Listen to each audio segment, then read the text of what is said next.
ये तस्वीर नहीं है, एक हकीकत है, वो भी बेहद स्याह। एक महिला चीख रही है, चिल्ला रही है, मंत्री जी से गुहार लगा रही है, लेकिन मंत्री जी कहां सुनने वाले। वो तो एसी में बैठे हैं, न चिलचिलाती गर्मी का उनको एहसास है, न ही इस महिला के दुख का एहसास है। एक महिला जो कागजों के ढेर के बीच अपनी एप्लीकेशंस लेकर के आई थी, एक महिला जो यह कहती सुनती है, सुनाई पड़ रही है कि सर सर सर प्लीज सुन लीजिए सर, लेकिन मंत्री जी को कहां फुर्सत है सुनने की।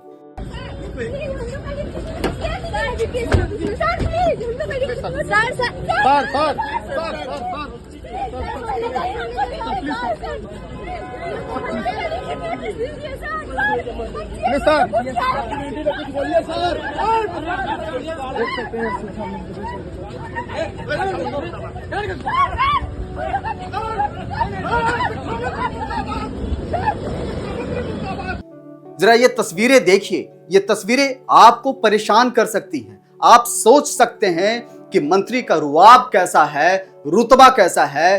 दीन महिला की आवाज तक उनके कान में सुनाई नहीं पड़ रही है। वो महिला चीखती रहती है, चिल्लाते रहती है, लेकिन मंत्री जी तो मंत्री ठहरे। उससे क्या फर्क उन्हें पड़ना कि वो महिला कौन है, क्या कहना चाहती है। शानदार एसी गाड़ी में बैठते हैं और फिर निकल चलते हैं।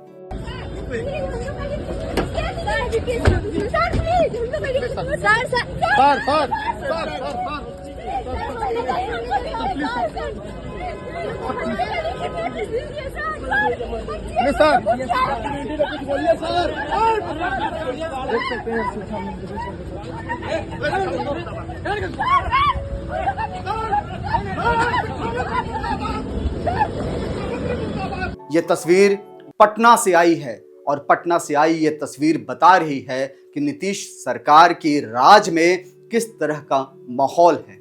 ये तस्वीर बता रही है कि कैसे एक निष्ठुर व्यक्ति जब पद पर बैठ जाता है तो उसके बाद उसके हृदय में करुणा की जगह क्यों नफरत चलता है। ये तस्वीर बता रही है कि कैसे एक मंत्री जो महामहिम खुद को कहते हैं, माननीय माने जाते हैं, लेकिन जरा वो ये उनकी हरकत को देखिए।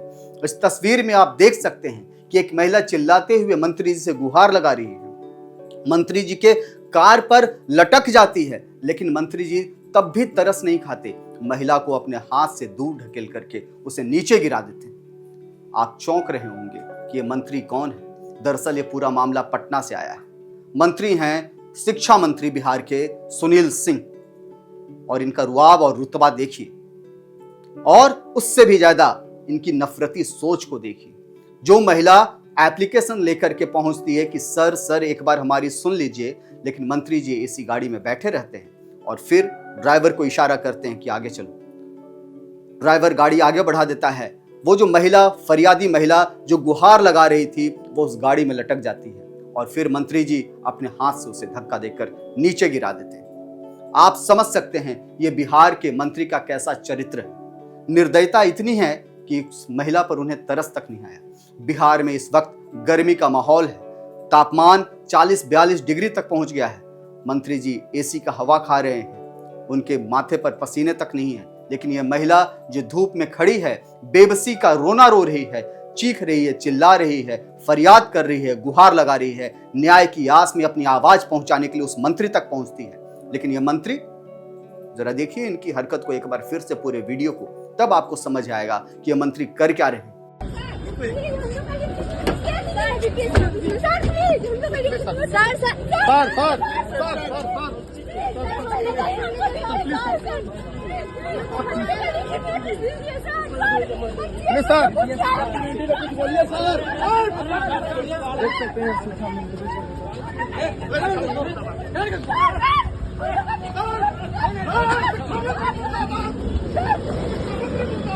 नीतीश सरकार भले ही लोगों से लोक लुभावन वादा करे, भले ही यह कहे कि वो हर फरियादी की बात सुनती है। खुद नीतीश कुमार ने यह कोशिश की थी कि जनता दरबार लगा करके हर फरियादी की सुनवाई करेंगे।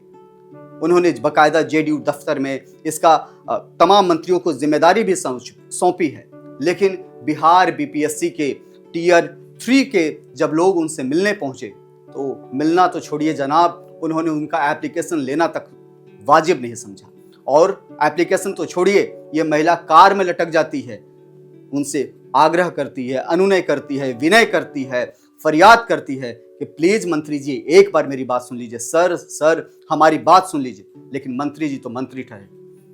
इतना ठसक, इतना गुस्सा किस बात का है मंत्री जी आपको? आप क्यों भूल जाते हैं कि जिस जनता को आप ठुकरा रहे हैं उसी जनता ने आपको चुन करके असेंबली में भेजा है। जिस जनता की आवाज को आप दबाना चाहते हैं उसी जनता की आवाज के दम पर आज आप शिक्षा मंत्री बने। जिस जनता को आप अपने कार के तले नीचे फेंक रहे हैं, हाथ छुड़ा रहे हैं, उसी जनता का हाथ पकड़ करके ये खादी पहन करके आप मंत्रालय में पहुंचे। मत भूलिए इस बात को। आपको संवैधानिक जिम्मेदारी मिली है और आपकी जिम्मेदारी है कि अपने इलाके के लोगों की फरियाद को सुने, उनके परेशानियों को समझे और उसका निवारण करें। लेकिन मंत्री जी इतनी ज्यादा क्रूरता, इतना गुस्सा किस बात के लिए? आप मंत्री होंगे लेकिन आपको यह समझना होगा कि किसी भी फरियादी की बात को आप ठुकरा नहीं सकते, उसकी आवाज को आप अनसुना नहीं कर सकते। वह भी एक महिला का जो 40 डिग्री से भी ज्यादा के तापमान में आपसे न्याय की आस लेकर के आपके पास पहुंची है। और आप कर क्या रहे हैं? हाथ छुड़ा रहे हैं, पीछा छुड़वा रहे हैं। भूलिए मत मंत्री जी, इसी साल बिहार में चुनाव है। अगर इस जनता का दिमाग ठसक गया ना तो जिस कुर्सी पर आप बैठे हैं ना वो कुर्सी 2 मिनट में हिल जाएगी। फिर आप भी इसी तरीके से लाइन लग करके ना फरियाद करते रहेंगे जनता के बीच में, और तब आपको कोई सुनने वाला नहीं होगा। जरूरत इस बात की है कि जब आपको जिम्मेदारी मिलती है तो आपके साथ जवाबदेही भी होती है। मंत्री सुनील सिंह इस बात को भूल रहे हैं कि जनता ने उनको जिम्मेदारी दी है, उसके लिए वो अकाउंटेबल भी, जवाबदेह भी, आंसरेबल हैं। ये हरकत आपको शोभा नहीं देती। उम्मीद है कि आगे आप इस तरह की कोई हरकत नहीं करेंगे ताकि बिहार की जनता के बीच में आपकी इमेज इस तरह की न बने जो अब बन गई। सुनील सिंह, वक्त अब भी है क्योंकि चुनाव सिर पर है, और अगर अब नहीं समझे तो फिर आप कभी नहीं संभल पाएंगे। ये ध्यान रखिएगा क्योंकि ये पब्लिक है, सब जानती है, और अगर इसने ठान लिया तो अब मिनट नहीं लगेगा इसको आपको कुर्सी से नीचे उतारने में। अगर आपके पास भी है कोई सुझाव, कोई सवाल, तो आप हमारे साथ शेयर कर सकते हैं। तब तक के लिए देखते रहिए ONOG न्यूज़। अगर आपको वीडियो पसंद आया हो तो लाइक, शेयर और सब्सक्राइब जरूर करें।